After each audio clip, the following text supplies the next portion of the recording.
Hello friends, आज हम पढ़ेंगे लॉ ऑफ एविडेंस कानून शहादत ऑर्डर 1984 के अंदर चैप्टर 4 आर्टिकल 70 और आर्टिकल 71 को, जो डील करता है ओरल एविडेंस को। ओरल एविडेंस के बारे में बताता है। आर्टिकल 70 बताता है कि proof of fact by oral evidence के हर तरह के जो फैक्ट होते हैं वो ओरल एविडेंस से प्रूव हो सकते हैं, सिवाय कंटेंट ऑफ डॉक्यूमेंट के। जो फैक्ट डॉक्यूमेंट के ज़रिए प्रूव होने होते हैं उनको छोड़कर बाकी तमाम हक़ाइक़, बाकी तमाम फैक्ट को जो है ओरल एविडेंस के ज़रिए प्रूव किया जा सकता है। अब जो एविडेंस होते हैं वो कितने तरह के होते हैं, वो ओरल भी हो सकते हैं, डॉक्यूमेंट्री, और जो है रियल एविडेंस भी होते हैं। रियल एविडेंस मतलब कि कोई प्रोडक्शन ऑफ थिंग, कोई आर्टिकल वगैरह पेश करके, कि जिस तरह से कोई मामले के अंदर जिस तरह से कोई आर्टिकल वगैरह मिलते हैं, कोई रिकवरी होती है किन चीज़ों की, तो उनको जो है अदालत में बतौर शहादत जो है प्रोड्यूस किया जाता है। अब कोई बंदा है जो बोल नहीं सकता है तो इशारों के साथ समझाने की कोशिश करता है, तो वो भी जो है ओरल एविडेंस में आ जाता है। अगर किसी मामले में डॉक्यूमेंट्री और ओरल एविडेंस जो है कॉन्ट्रडिक्टरी होते हैं, मतलब दोनों एविडेंस मौजूद हैं, तो ऐसे में जो प्रेफरेंस दी जाएगी वो डॉक्यूमेंट्री एविडेंस को दी जाएगी। आर्टिकल 71 है कि oral evidence must be direct. जो ओरल एविडेंस होते हैं वो बरह रास्त होने चाहिए, डायरेक्ट। उनके लिए ज़रूरी है कि वो डायरेक्ट होने चाहिए, कि जिस तरह से किसी बंदे ने किसी का मर्डर अपनी आँखों से होते हुए देखा है तो वो इस बात को डायरेक्ट बोलेगा कि हाँ, मैंने जो है इस वाक़े को अपनी आँखों से देखा है। जो आई विटनेस होगा वो बोलेगा कि हाँ, मैंने जो है इस किसी को फलां को मारते हुए अपनी आँखों से देखा है। या फिर अगर किसी ने कोई कानों से कोई बात सुनी है तो वो डायरेक्ट उस बात को बोलेगा कि हाँ, मैंने जो है इस बात को सुना है। या फिर कोई इस तरह के कोई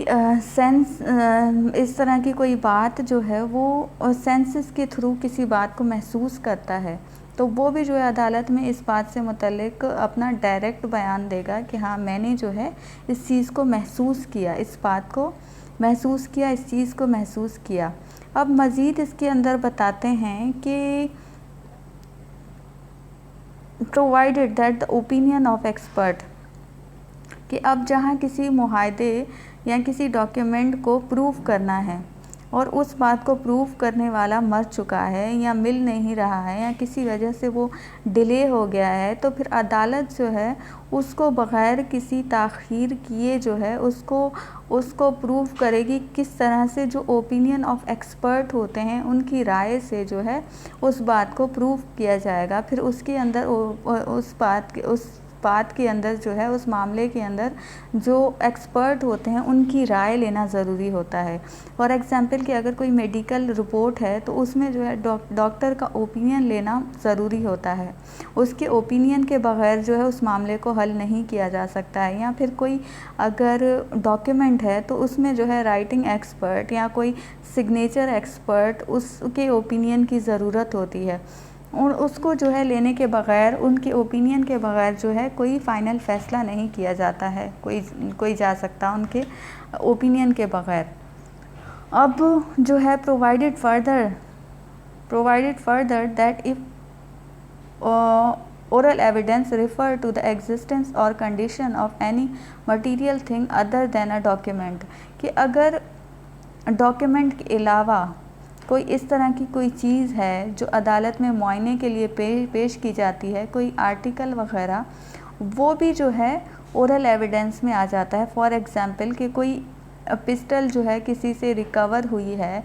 या फिर जो है कोई चाकू है जिससे किसी का मर्डर हुआ है, जिस पर जो है किसी के फिंगरप्रिंट्स हैं, तो फिर ऐसी चीज़ें जो है वो बतौर शहादत पेश की गई हैं अदालत के अंदर, तो वो भी जो है वो ओरल एविडेंस में ही तस्वुर किया जाएगा। मज़ीद है कि provided further that if a witness is dead और कैन नॉट बी फाउंड और has become incapable of giving evidence, कि अब अगर कोई गवाह मर चुका है या वो मिल नहीं रहा है या फिर वो गवाही देने के